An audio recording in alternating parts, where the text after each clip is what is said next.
കൃഷ്ണായ വാസുദേവായ ഹരയേ പരമാത്മനെ പ്രണതക്ലേശനാശായ ഗോവിന്ദായ നമോ നമഃ. രാമായ രാമഭദ്രായ രാമചന്ദ്രായ വേധസേ രഘുനാഥായ നാഥായ സീതായ പതയേ നമഃ. ശ്രീ സീതാലക്ഷ്മണ ഭരത ശത്രുഘ്ന ഹനുമൽ സമേത ശ്രീരാമചന്ദ്രസ്വാമിനേ നമഃ. യത്ര യത്ര രഘുനാഥകീർത്തനം തത്ര തത്ര കൃതമസ്തകാഞ്ജലിം ബാഷ്പവാരി പരിപൂർണലോചനം മാരുതിം നമത രാക്ഷസാന്തകം. നമ്മളപ്പോൾ ശ്രീരാമൻ വില്ല് കുലച്ച് വലിച്ച് മുറിച്ചു എന്നാണല്ലോ നമ്മൾ പറഞ്ഞു നിർത്തിയത്. അപ്പം നമുക്ക് ആ ഭാഗം എഴുത്തച്ഛൻ്റെ നമുക്ക് ചെല്ലാം, എന്നിട്ട് നമുക്ക് തിരിച്ച് പിന്നെ വ്യാസഭഗവാന്റെ അധ്യാത്മരാമായണത്തിലേക്ക് പോവാം കേട്ടോ. അത്ര ഭംഗിയാണ്. ഇതൊക്കെ എല്ലാവർക്കും അറിയണതാവും, പക്ഷെ എന്നാലും ഇതിൻ്റെ കൂടെ നമുക്കൊന്ന് ചെല്ലണതൊരു നല്ലൊരു അത്ര രസമാണ്. അപ്പോൾ നമുക്ക് വിശ്വാമിത്രൻ, അതായത് ജനകൻ ചോദിക്കണത് തൊട്ട് ചെല്ലാട്ടോ. വില്ലെടുക്കാമോ കുലച്ചിടാമോ വലിക്കാമോ ചൊല്ലുകെന്നതു കേട്ടു ചൊല്ലിനാൻ വിശ്വാമിത്രൻ. എല്ലാമാകുന്നതു ചെയ്താലും മടിക്കേണ്ട, കല്യാണമിതു മൂലം വന്നുകൂടിയിടുമല്ലോ.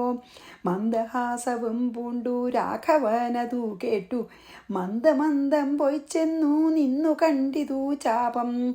ജ്വലിച്ച തേജസ്സോടുമെടുത്തു വേഗത്തോടെ കുലച്ചു വലിച്ചുടൻ മുറിച്ചു ചിതശ്രമം. നിന്നരുളുന്ന നേരമീരേഴു ലോകങ്ങളും ഒന്നു മാറ്റൊലിക്കൊണ്ടു വിസ്മയപ്പെട്ടു ജനം. പാട്ടുമാട്ടവും കൂത്തും പുഷ്പവൃഷ്ടിയും ഓരോ കൂട്ടമേ വാദ്യങ്ങളും മംഗലസ്തുതികളും. ദേവകളൊക്കെ പരമാനന്ദം പൂണ്ടു ദേവനെ സേവിക്കയും അപ്സര സ്ത്രീകളെല്ലാം. ഉത്സാഹം കൈക്കൊണ്ടു വിശ്വേശ്വരനുടെ വിവാഹോത്സവാരംഭഘോഷം കണ്ടു കൗതുകം പൂണ്ടാർ. ജനകൻ ജഗൽ സ്വാമിയാകിയ ഭഗവാനെ ജനസംസതി ഗാഠാശ്ലേഷവും ചെയ്താനല്ലോ. ഇടിവെട്ടിയിടും, ഈ സീതയുടെ കാര്യം എന്താ? ഇടിവെട്ടിയിടും വണ്ണം വിൽമുറിഞ്ഞൊച്ച കേട്ടു നടുങ്ങി രാജാക്കന്മാർ ഉരകങ്ങളെപ്പോലെ. മൈഥിലി മയിൽപ്പേട പോലെ സന്തോഷം പൂണ്ടാൾ. കൗതുകമുണ്ടായി വന്നു ചേതസി കൗശികനും. മൈഥിലി തന്നെ പരിചാരികമാരും നിജ മാതാക്കന്മാരും കൂടി നന്നായി ചമച്ചമയിച്ചാർ. സ്വർണവർണ്ണത്തെ പുണ്ട മൈഥിലി മനോഹരി സ്വർണഭൂഷണങ്ങളും അണിഞ്ഞു ശോഭയോടെ. സ്വർണമാലയും ധരിച്ചാദരാൽ മന്ദം മന്ദമർണോജ നേത്രൻ മുമ്പിൽ സത്രപം വിനീതയായി വന്നുടൻ നേത്രോൽപ്പല മാലയുമിട്ടാൾ മുന്നേ. പിന്നാലെ വരണാർത്ഥ മാലയുമിട്ടിടിനാൾ. മാലയും ധരിച്ചു നീലോൽപ്പല കാന്തി തേടും ബാലകൻ ശ്രീരാമനും ഏറ്റവും വിളങ്ങിനാൻ. ഭൂമി നന്ദനയ്ക്കനുരൂപനായി ശോഭിച്ചിടും ഭൂമിപാലക ബാലൻ തന്നെ കണ്ടവർകളും. ആനന്ദാംബുധി തന്നിൽ വീണുടൻ മുഴുകിനാൻ. മാനവവീരൻ വാഴ്കെന്നാശയും ചൊല്ലിടിനാർ. അന്നേരം വിശ്വാമിത്രൻ തന്നോടു ജനകനും വന്ദിച്ചു ചൊന്നാനിനി കാലത്തെ കളയാതെ. പത്രവും കൊടുത്തയച്ചിടണം ദൂതന്മാരെ സത്വരം ദശരഥ ഭൂപനെ വരുത്തുവാൻ. എന്ത് ഭംഗിയായിട്ട് പറഞ്ഞു എഴുത്തച്ഛൻ. സീതാ സ്വയംവരം അല്ലേ, അതുവരെ ഇങ്ങനെ പറഞ്ഞു. അപ്പം നമുക്ക് ഇവിടെ നിർത്തിയിട്ട് പിന്നെ ഇനി നമുക്ക് അതായത് ദശരഥനും അവരും ബാക്കി 3 ബ്രദേഴ്സും കൂടി വരിക, എല്ലാവരുടെയും വിവാഹമൊക്കെ ആണല്ലോ ഇനി. അത് നമുക്ക് കുറച്ച് കഴിഞ്ഞിട്ട് നമുക്കത് കാണാം. അപ്പോൾ നമുക്ക് 26 നമുക്ക് ഇനി ചെയ്യേണ്ടത്. അതിലേക്ക് പോവാം. വ്യാസൻ്റെ രാമായണത്തിലേക്ക് 26. ദിശശ്ച വിദിശശ്ചൈവ സ്വർഗം മർത്യം രസാതലം തദദ്ഭുതഭൂത്തത്ര ദേവാനം ദിവി പശ്യതാം. എന്താണറിയോ? ദിശം ച വിദിശം ച, ദിശശ്ച വിദിശശ്ച എന്നല്ലേ, ദിശം ച വിദിശം ച, അതായത് ദിക്കുകളും വിധിക്കുകളും സ്വർഗം മർത്യം രസാതലം, സ്വർഗവും ഈ ഭൂലോകവും പാതാളവും തത്ര ദിവി പശ്യതാം ദേവാനം, അവിടെ ആകാശത്തിൽ ഇത് നോക്കി നിൽക്കണ ദേവന്മാർക്ക് തദ് അദ്ഭുതം ആസീത്, അത് അദ്ഭുതമായി ഭവിച്ചു. എന്താ പറഞ്ഞ വെച്ചാൽ ദിക്കുകളും, അതായത് പിന്നെ പിന്നെ കോണുകളും, അതായത് പിന്നെ ഈ എന്താണ് തെക്ക് വടക്ക് ആ 4 ദിക്കും, പിന്നെ ഓരോ കോർണേഴ്സ് ഉണ്ടല്ലോ, തെക്ക് വടക്ക് അങ്ങനത്തെ, അതാണ് ദിക്കും വിധിക്കുന്നു പറഞ്ഞാൽ കോർണറുകൾ, ആ രണ്ടും കൂടിയിട്ടുള്ളത്. പിന്നെയോ സ്വർഗലോകം, പിന്നെ മനുഷ്യന്മാർ വസിക്കുന്നത് എവിടെയാണ്, ഭൂലോകം, പാതാളം ഒക്കെ എല്ലാ ദിക്കിലും ആ ശബ്ദം, വില്ല് മുറിച്ചതിൻ്റെ ശബ്ദം എല്ലാ ദിക്കിലും മുഴങ്ങി. അപ്പോൾ അവിടെ ഇതൊക്കെ നോക്കി ആകാശത്തിൽ കൂടെ നടക്കണ ദേവന്മാരും സിദ്ധന്മാരും ചാരണന്മാരും ഗന്ധർവന്മാരും കിന്നരന്മാരും അവരൊക്കെ അതങ്ങനെ കണ്ടു. പ്രത്യേകിച്ച് ദേവന്മാരെ കാര്യമാണ് ഇവിടെ പറയണത്. ദേവന്മാരെ ഈ മംഗളകർമ്മം, അതായത് ഭഗവാൻ ഈ വില്ല് പൊട്ടിച്ച ആൾക്ക് സീതയെ കൊടുക്കുമല്ലോ, അപ്പം ആ വില്ലിൻ്റെ പിന്നെ വില്ല് ഭഞ്ജിക്കണതിന് വില്ല് ചാപഭഞ്ജനം ഒരു മംഗളകർമ്മമാണ് അവർക്കറിയാം. അതുകൊണ്ടാണ് അവ കണ്ടു നിൽക്കുകയാണ് ആരെ, ദേവന്മാരെ ആകാശത്ത്. ദിശശ്ച വിദിശശ്ചൈവ സ്വർഗം മർത്യം രസാതലം തദദ്ഭുതഭൂത്തത്ര ദേവാനാം ദിവി പശ്യതാം. കണ്ടുകൊണ്ടിരിക്കുകയാണ്. ഇനി 27. ആച്ഛാദയന്ത കുസുമൈർ ദേവാസ്തുതിഭിരീഡിരേ ദേവദുന്ദുഭയോ നേതുർ നനു തുച്ഛാപ്സരോ ഗണാഹ. ഇതൊക്കെ ഏതിനെ പറഞ്ഞല്ലോ. കുസുമൈഹി ആച്ഛാദയന്തഃ ദേവാഹ, പുഷ്പങ്ങൾ കൊണ്ട് പുഷ്പവൃഷ്ടി ചെയ്ത ദേവന്മാരെ, സ്തുതിഭിഹി ഈഡിരെ, എന്നിട്ട് സ്തോത്രങ്ങൾ കൊണ്ട് സ്തുതിച്ചു. പുഷ്പം കൊണ്ട് വൃഷ്ടി ചെയ്തു, സ്തോത്രം കൊണ്ട് സ്തുതിച്ചു. പിന്നെയോ ദേവദുന്ദുഭയ നേതു, മാത്രമല്ല വാദ്യങ്ങൾ മുഴക്കി, ദേവന്മാർ വാദ്യങ്ങൾ മുഴക്കി, പെരുമ്പറ മുഴക്കി. പിന്നെയോ അപ്സരോഗണ, അപ്സരസ്സുകൾ നൃത്തം ചെയ്തു. നൃതു എന്ന് പറഞ്ഞേ, നൃതു വെച്ചാൽ നൃത്തം ചെയ്തു. അതായത് ദേവന്മാർക്കൊക്കെ സന്തോഷമായി, പുഷ്പവൃഷ്ടി ചെയ്തു, വാദ്യങ്ങൾ മുഴക്കി, സ്തുതിച്ചു, അപ്സര സ്ത്രീകൾ നൃത്തം ചെയ്തു. ആച്ഛാദയന്ത കുസുമൈർ ദേവാസ്തുതിഭിരീഡിരേ ദേവദുന്ദുഭയോ നേതുർനൃതുശ്ചാപ്സരോ ഗണാഹ. ഇനി ദ്വിധാ ഭഗ്നം ധനുർദൃഷ്ട്വാ രാജാലിംഗ്യ രഘുദ്വഹം വിസ്മയം ലേഭിരേ സീതാ മാതരോന്തപുരാജിരേ.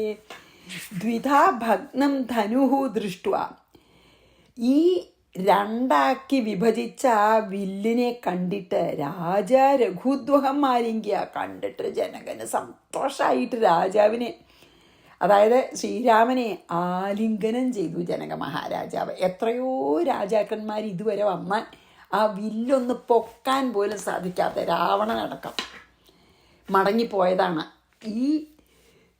ഈ വില്ല് ആര് പൊട്ടിക്കണോ അവർക്കാണ് സീതയെ കൊടുക്കാമെന്ന് പറഞ്ഞത് കാരണം ജനകന് കുറച്ചൊരു ഒരു ഇതുണ്ടായിരുന്നു, ഉദ്വേഗം ഉണ്ടായിരുന്നു. അഥവാ ഇതുവരെ ആരും വലിയ ശക്തന്മാരായിട്ടുള്ള രാജാക്കന്മാർ വന്നിട്ട് അതൊന്ന് കയ്യിൽ എടുത്ത് പൊക്കാൻ പോലും പറ്റിയിട്ടില്ല.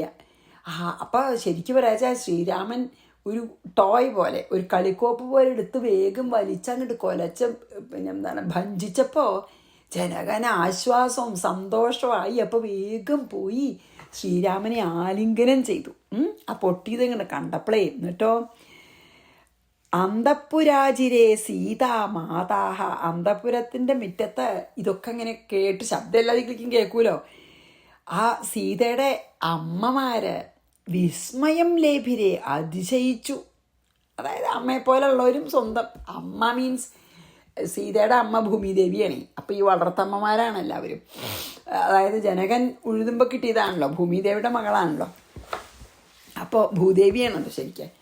അപ്പോൾ വളർത്തമ്മമാരെന്നേ ഉള്ളൂ അമ്മമാർ എന്ന് പറഞ്ഞതിനർത്ഥം. അപ്പോൾ വില്ലങ്ങട് പൊട്ടിക്കിടക്കണ കണ്ടപ്പോൾ രാജാവിന് ശ്രീരാമചന്ദ്രനെ ആലിംഗനം ചെയ്തു. മാത്രമല്ല അന്തപുരത്തിലിരിക്കണ സീതയുടെ മാതാവിനെ പോലെ അവർക്കൊക്കെ ഭയങ്കര അത്ഭുതമായി. ഇതുവരെ അങ്ങനെ ഉണ്ടായിട്ടില്ലല്ലോ, ഇതുവരെ ആർക്കും പറ്റിയിട്ടില്ലല്ലോ. അത് കാരണം ഇനി നമുക്ക് 28 വായിച്ചിട്ട് നെക്സ്റ്റ് 4 ശ്ലോകം 29 through 32 ഒന്നിച്ചാണ് കേട്ടോ. അപ്പം ഞാൻ അത് 4 വായിക്കാം. 28 വായിച്ചിട്ട് ദ്വിധാ ഭഗ്നം ധനുർദൃഷ്ട്വാ രാജാലിംഗ്യരഘൂദ്വഹം വിസ്മയം ലേഭിരേ സീതാമാതരോന്തപുരാജിരേ സീതാ സ്വർണമയീം മാലാം ഗൃഹീത്വാ ദക്ഷിണേ കരേ സ്മിതവക്ത്ര സ്വർണവർണ സർവാഭരണഭൂഷിതാ സീത മുക്താഹാരൈ കർണപത്രൈഃ ക്വണച്ചരണനൂപുരാ ദുകൂലപരിസംവീതാ വസ്ത്രാന്തർവ്യംജിതസ്തനീ രാമസ്യോപരി നിക്ഷിപ്യ സ്മയമാനാമുദം യയൗ തതോ മമുദിരേ സർവേ രാജധാരാ സ്വലംകൃതം ഗവാക്ഷജാലരന്ധ്രേഭ്യോ ദൃഷ്ട്വാ ലോകവിമോഹനം തതോബ്രവീൻ മുനിം രാജാ സർവശാസ്ത്രവിശാരദഃ മുക്താഹാരൈഃ കർണപത്രൈഃ സർവാഭരണഭൂഷിത. മുത്തുമാലകൾ, മുക്താഹാരം എന്ന് പറഞ്ഞാൽ ഇവിടെ മുത്തുമാലകൾ, മുക്തം, കർണാഭരണങ്ങൾ കൊണ്ടും സർവാഭരണങ്ങൾ കൊണ്ടും അലങ്കരിക്കപ്പെട്ടവളും ക്വണച്ചരണ നൂപുര ശബ്ദമുണ്ടാക്കണ പാദസരവും ദുകൂല പരിസംവീത പട്ടുവസ്ത്രം ധരിച്ചവളും വസ്ത്രാന്തർവ്യജിതം സ്തനി വസ്ത്രത്തിൻ്റെ അകത്ത് നല്ല ഭംഗിയുള്ള സ്തനങ്ങളോട് കൂടിയവളും സ്വർണവർണം നല്ല ശരിക്കും ഇങ്ങനെ തങ്കത്തിൻ്റെ നിറാണ് സീതയ്ക്ക്. സ്മിതവക്ത്ര നല്ല മന്ദഹസിച്ച് സീതയ്ക്ക് സന്തോഷമായി. മൈഥിലി മയിൽപ്പേട പോലെ സന്തോഷം പൂണ്ടു എന്ന് പറഞ്ഞുല്ലോ. പിന്നെ എഴുത്തച്ഛനല്ലേ മൈഥിലി മയിൽപ്പേട പോലെ സന്തോഷം പൂണ്ടാന്ന് പറഞ്ഞുല്ലോ, നമ്മൾ കുറച്ച് മുമ്പ് വായിച്ചില്ല. അപ്പോൾ സന്തോഷമായിട്ട് മന്ദസ്മിതത്തോടു കൂടിയിട്ടും സീത സ്വർണമയി മാലാം സ്വർണമാലയെ ദക്ഷിണേ കരേ ഗൃഹീത്വ വലത്തെ കയ്യിൽ സ്വർണമാലയും കയ്യിൽ പിടിച്ച് രാമസ്യ ഉപരി നിക്ഷിപ്യ രാമൻ്റെ കണ്ഠത്തിൽ ആ മാല ഇട്ടു. കഴിഞ്ഞു, വിവാഹം കഴിഞ്ഞു. സ്മയമാന മുദം യയോ പുഞ്ചിരിക്കുന്നവളായിട്ട് വളരെ സന്തോഷിച്ചു. തതഃ സർവേ രാജധാര അതിനുശേഷം ഭാര്യമാരൊക്കെ ജനക മഹാരാജാവിൻ്റെ ഭാര്യമാർ സർവരും ഗവാക്ഷജാലരന്ധ്രേഭ്യ ജനവാതിലിൽ കൂടി, രന്ധ്രം ച ഓട്ടയാണല്ലോ, അപ്പോൾ ജനലിൻ്റെ ഓട്ടയിൽ കൂടി അതൊക്കെ കണ്ടിട്ട് സ്വലംകൃതം ലോകവിമോഹനം അലങ്കരിച്ച് ഈ ലോകത്തെ മുഴുവൻ മോഹിപ്പിക്കുന്ന തരത്തിലുള്ള ഭംഗിയോട് കൂടിയിട്ടുള്ള തത് രൂപം ദൃഷ്ടുവ അങ്ങനെ ലോകത്തിനെ മുഴുവൻ മോഹിപ്പിക്കുന്ന അത്ര കമനീയമായിട്ടുള്ള രൂപത്തോടു കൂടിയ സീതയെ കണ്ടിട്ട് മമുദിരേ നല്ലോണം മോദിച്ചു, മീൻസ് സന്തോഷിച്ചു. സർവശാസ്ത്ര വിശാരദ രാജ സർവശാസ്ത്രങ്ങളിലും നിപുണനായിട്ടുള്ള ജനക മഹാരാജാവ് തതഃ മുനിം അബ്രവീത് മുനിയോട് പറഞ്ഞു, വിശ്വാമിത്രനോട് പറഞ്ഞു എന്ന്. അപ്പോൾ ഈ എന്താണ് അമ്മമാർ കേട്ടു അത്ഭുതപ്പെട്ടു പറഞ്ഞില്ലേ. ഉടനെ തന്നെ ഈ അമ്മമാർ വേഗം സീതയെ നല്ലോണം അലങ്കരിച്ചു, നല്ല ആഭരണങ്ങളൊക്കെ അണിയിച്ചു. വിവാഹത്തിന് വേണ്ടിയിട്ടുള്ളൊരു അലങ്കാരം പോലെ ശരിക്കും ചെയ്യിച്ചു. എല്ലാം ചെയ്തു. നല്ല പിന്നെന്താണ് നല്ല ഭംഗിയുള്ള കർണാഭരണങ്ങളും വളയും മാലയും നമുക്ക് വിചാരിക്കാവുന്നതൊക്കെ അണിയിച്ചു. നല്ല പട്ട് വസ്ത്രം, സാരി, നല്ല പട്ട് സാരി കുടിപ്പിച്ചു. കണ്ടാലാണെങ്കിൽ സ്വയം നിറാണെങ്കിൽ സ്വർണ്ണവർണ്ണാണ്. അങ്ങനെ സർവാഭരണ ഭൂഷിതയായിട്ട് പിന്നെ വലത്തെ കയ്യിലൊരു സ്വർണ്ണമാലയും കയ്യിൽ പിടിച്ച് ശ്രീരാമൻ്റെ അടുത്ത് വന്നിട്ട് അത് ശ്രീരാമൻ്റെ കണ്ഠത്തിൽ ഇട്ടു. അത് അന്തഃപുരത്തിലിരുന്ന അമ്മമാരെ ജനമഹാരാജാവിൻ്റെ ആജ്ഞിമാരൊക്കെ അത് കണ്ടു, എന്നിട്ട് സന്തോഷിച്ചു. ആൻഡ് അതായത് അതാണല്ലോ പറഞ്ഞ ഗവാക്ഷജാലരന്ധ്രേഭ്യോ എന്ന് പറഞ്ഞു ഉത്തരവ്. അതാണ് ജനൽവാതിലിൻ്റെ ആ ഓട്ടയിൽ കൂടെ നോക്കിയിട്ട് അവർ അന്തഃപുരത്തിൽ നിന്ന് പുറത്തേക്ക് വരില്ലല്ലോ സാധാരണ. അപ്പോൾ ഈ വിവാഹം അത് കൂടെ നോക്കി കണ്ട് വളരെ സന്തോഷിച്ചു. അതിനുശേഷം പിന്നെന്താണ്, ഈ ലോകത്തിനെ മുഴുവൻ മോഹിപ്പിക്കുന്ന തരത്തിലുള്ള ആ സീതയുടെ രൂപം കണ്ടിട്ട് അവർക്കൊക്കെ വളരെ സന്തോഷമായി. അത് കഴിഞ്ഞ് ജനക മഹാരാജാവ് ഇപ്രകാരം വിശ്വാമിത്രനാണല്ലോ കൊടന്നത്, വിശ്വാമിത്ര മുനിയോട് ഇപ്രകാരം പറഞ്ഞു എന്നാണ് ഈ ഒരു 4 ശ്ലോകത്തിൽ കേട്ടോ. വെച്ചാൽ വിവാഹം തന്നെയാണ്. സീതാ സ്വയംവരം ശരിക്കും ഇതിൽ കഴിഞ്ഞു. അപ്പം 29, 30, 31, 32 വായിക്കാം. സീതാ സ്വർണമയീമാലാം ഗൃഹീത്വാ ദക്ഷിണേ കരേ സ്മിതവക്ത്ര സ്വർണവർണ്ണ സർവാഭരണഭൂഷിത. മലയാളം വായിക്കണ പോലെ തന്നെ. മുക്താഹാരൈ കർണപത്രൈ ക്വണചരണനൂപുരാ ദുകൂലപരിസംവീത വസ്ത്രാന്തർ വ്യജിതം സ്തനീ രാമസ്യോപരി നിക്ഷിപ്യ. അതായത് മാല നിക്ഷേപിച്ചു എന്ന് രാമൻ്റെ കണ്ഠത്തിലേ. സ്മയമാനാമുഖം യയൗ തതോ മമുദിരേ സർവേ രാജധാരാസ്വരം കൃതം ഗവാക്ഷജാലരന്ധ്രേഭ്യോ ദൃഷ്ട്വാ ലോകവിമോഹനം തതോബ്രവീൻ മുനിം രാജ സർവശാസ്ത്രവിശാരദ. ഭയങ്കര ജനകൻ ശരിക്കും പറയാച്ചാൽ ജീവൻ മുക്തന അത്ര അറിവുള്ള ആളാണ്. അതായത് അത്ര ഒരു പിന്നെ മഹാത്മാവാണ് ജനക കേട്ടോ. അത് കഴിഞ്ഞു. ഇനി ജനക മഹാരാജാവ് വിശ്വാമിത്രനോട് എന്ത് പറഞ്ഞു എന്നാണ് നമ്മൾ 33. ഭോ കൗശിക മുനിശ്രേഷ്ഠ പത്രം പ്രേഷയ സത്വരം രാജാ ദശരഥ ശീഘ്രമാഗച്ഛതു സപുത്രക. പറഞ്ഞു, ഹേ മുനിശ്രേഷ്ഠ വിശ്വാമിത്ര മുനി, എന്താ പറഞ്ഞ, സത്വരം പത്രം പ്രേഷയ, വേഗം ഒരു എഴുത്ത് കൊടുത്തയക്കൂ. ആർക്ക്? ദശരഥ രാജാവിന് ഒരു എഴുത്ത് കൊടുത്തയക്കൂ ഈ വിവരമൊക്കെ കാണിച്ചിട്ട്. സപുത്രക ശീഘ്രം ആഗച്ഛതു, പുത്രന്മാരോടുകൂടി ദശരഥനും പത്നിമാരും ഒക്കെ വേഗം വരട്ടെ, അതുകൊണ്ട് വേഗം അറിയിക്കൂ എന്ന് പറഞ്ഞു. ഒരു എഴുത്ത് കൊടുത്തിട്ട് വല്ലവരേലും കൊടുത്തയക്കാം, അങ്ങനെയല്ലേ പറ്റുള്ളൂ. ഭോ കൗശിക മുനിശ്രേഷ്ഠ പത്രം, അതാണ് എഴുത്താണ്. പ്രേഷയ സത്വരം, വേഗം. രാജാ ദശരഥ ശീഘ്രമാഗച്ഛതു സപുത്രക, ബാക്കി 3 പുത്രന്മാരെയും കൂട്ടി വേഗം വരട്ടെ. 34. വിവാഹാർത്ഥം കുമാരാണാം സദാരസഹ മന്ത്രിഭി തഥേതി പ്രേഷയാമാസ ദൂതാം സ്ത്വരിത വിക്രമൻ. കുമാരാണാം വിവാഹാർത്ഥം, ഈ കുമാരന്മാരുടെ വിവാഹത്തിനായിക്കൊണ്ട് സദാരഹ മന്ത്രിഭി സഹ, ഭാര്യമാരെയും, അതായത് കൈകേയിയും കൗസല്യം കൈകേയിയും സുമിത്രയൊക്കെ കൊണ്ട്, പിന്നെ മന്ത്രിമാരോടൊക്കെ കൂടി, അതാണ് ധാരാൻ പറഞ്ഞാൽ ഭാര്യയാണ്, ഭാര്യമാരെയും മന്ത്രിയും ഒക്കെ കൂട്ടിയിട്ട് ആഗച്ഛതു, ആഗമിക്കട്ടെ, തഥാ ഇതി, അങ്ങനെ തന്നെ എന്ന് ത്വരിത വിക്രമാൻ ദൂതാൻ പ്രേഷയാമാസ, വേഗം പോവാൻ പറ്റുന്ന, അതായത് നല്ല സ്പീഡിൽ വേഗം പോയി അവിടെ വിവരം അറിയിക്കാൻ കഴിവുള്ള ദൂതന്മാരെ അയച്ചു. വേഗം എന്നല്ലേ പറഞ്ഞ, അതുകൊണ്ടേ.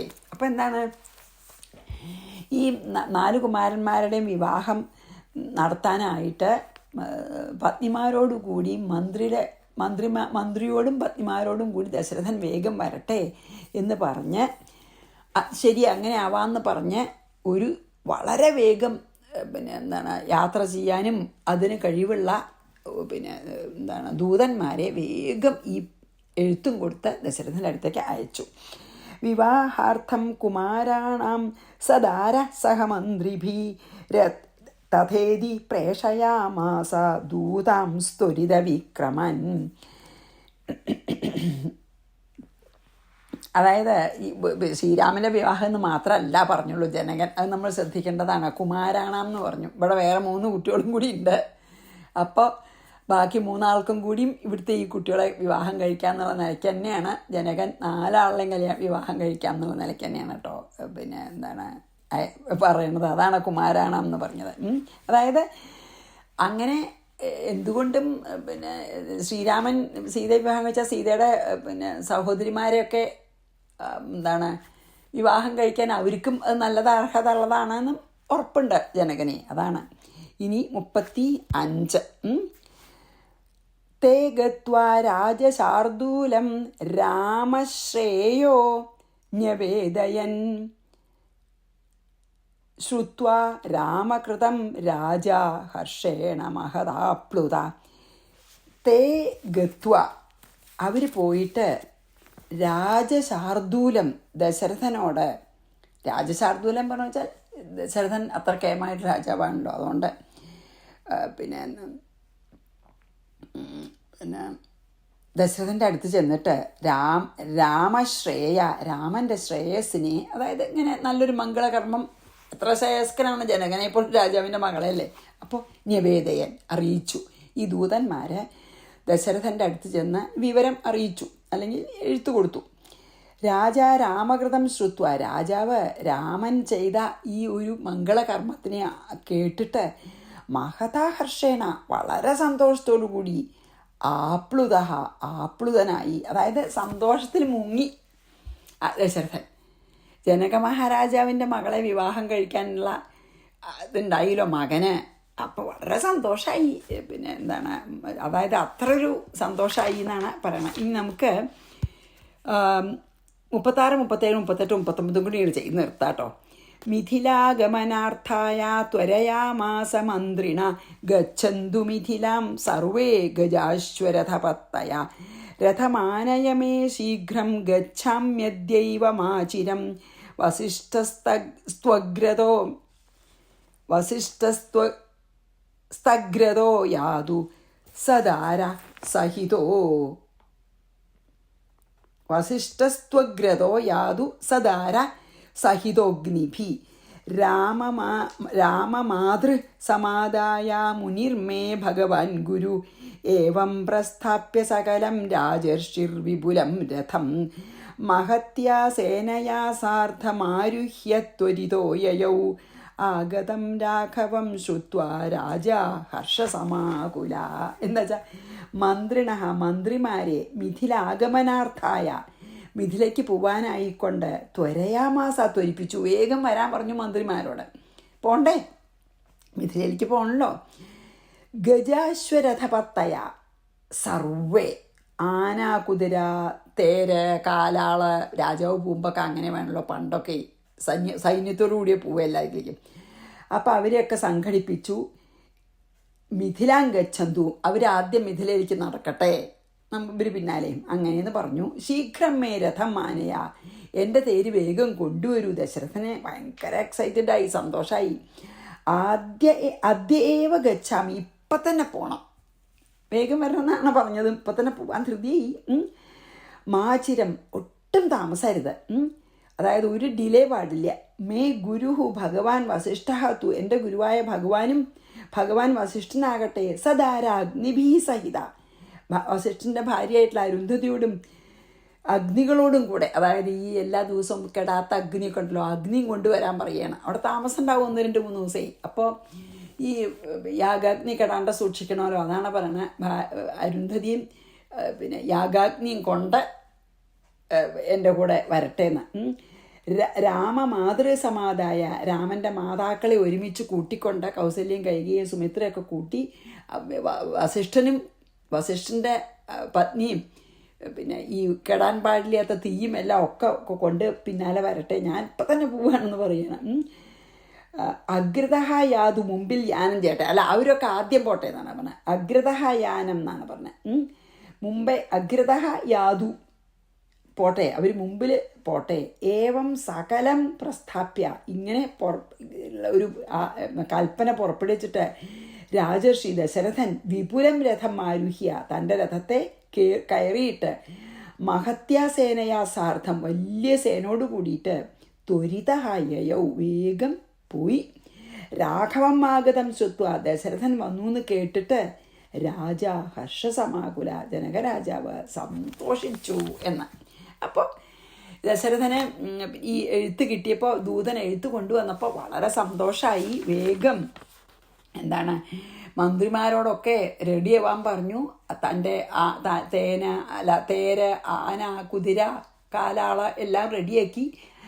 എന്നിട്ട് അവരൊക്കെ മുമ്പ് പൊക്കോട്ടെ പറഞ്ഞു. വസിഷ്ഠനെ വിളിച്ചു. വസിഷ്ഠനോട് പറഞ്ഞു താമസം ഉണ്ടാവും, അതുകൊണ്ട് പത്നിയും അഗ്നിയും, അത് യാഗാഗ്നി കെടാതെ സൂക്ഷിക്കണം, അഗ്നിയൊക്കെ കയ്യിലെടുത്ത് കൊണ്ടുപോകാമെന്ന് പറഞ്ഞു. എൻ്റെ ബാക്കി രാമൻ്റെ മാതാക്കളെയും കൂടെ കൊണ്ടുപോയിട്ട് നിങ്ങളൊക്കെ ആദ്യം കിടന്ന് നടന്നോളൂ, അല്ലെങ്കിൽ പൊക്കോളൂ, ഞാനും പിന്നെ തന്നെ ഉണ്ടാവും എന്ന് പറഞ്ഞ് ദശരഥൻ്റെ അവരെയൊക്കെ അയച്ചു. ദശരഥൻ്റെ വലിയ രഥം വന്നു, ദശരഥൻ അതിൽ കയറി. അവർ വേഗം പോയി മിഥിലയിൽ എത്തി.